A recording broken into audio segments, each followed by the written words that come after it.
I couldn't believe, as I was unpacking the skulls, that these are, could these people just disappear?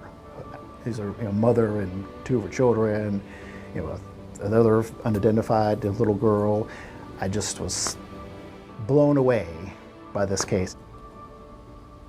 My name is Joe Mullins. I am a senior forensic images specialist in the Forensic Services Unit at the National Center for Missing and Exploited Children.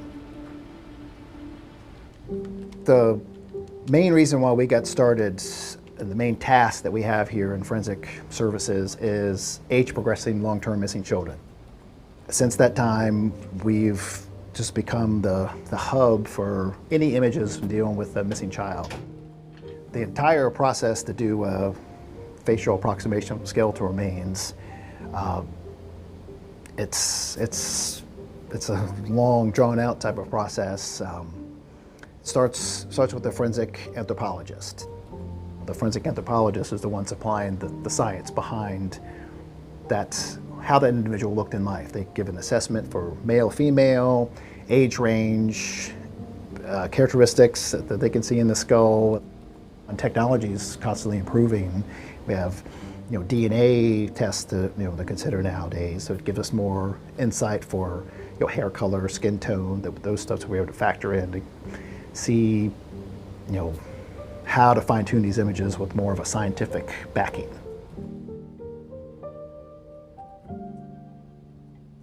It's a slippery slope sometimes, using that creative license to guide us to how to create these images and make sure it's the right image.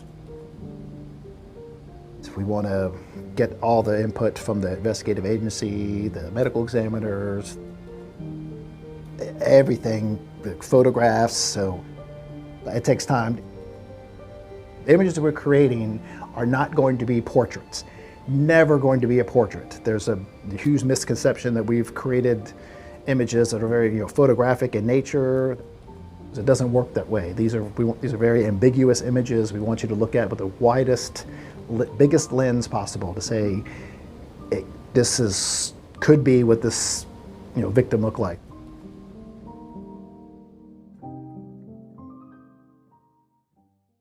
I can vividly remember, holding the skulls and seeing, the blunt force, trauma, having kids in the same age range at the time.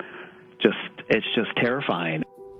I think the first sets of images after they were created, then we found out that we were missing some information for artifacts that were found with the remains. So we constantly going through and updating them.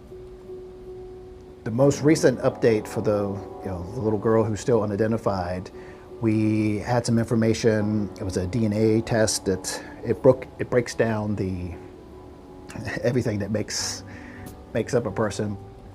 These are tests that weren't available back when these remains were first found. A forensic artist updated the old sketch to better show the victim's ancestry background. The spectrum that was put in, it kicked back. There was admixture of different ancestry groups, but most likely appear mostly Caucasian. Mm-hmm. So based on that information, that's why the updated image was created. Even the fact that now we know who the father is, and she has a living half sister. So now we have features to pull right from the family tree. We still don't know, definitively about skin tone, hair texture. Those things are still lost. The hope is that this would trigger a memory on someone's part, maybe not only of the child, but also of her mother. So the sole purpose of everything we create here is trying to spark that recognition.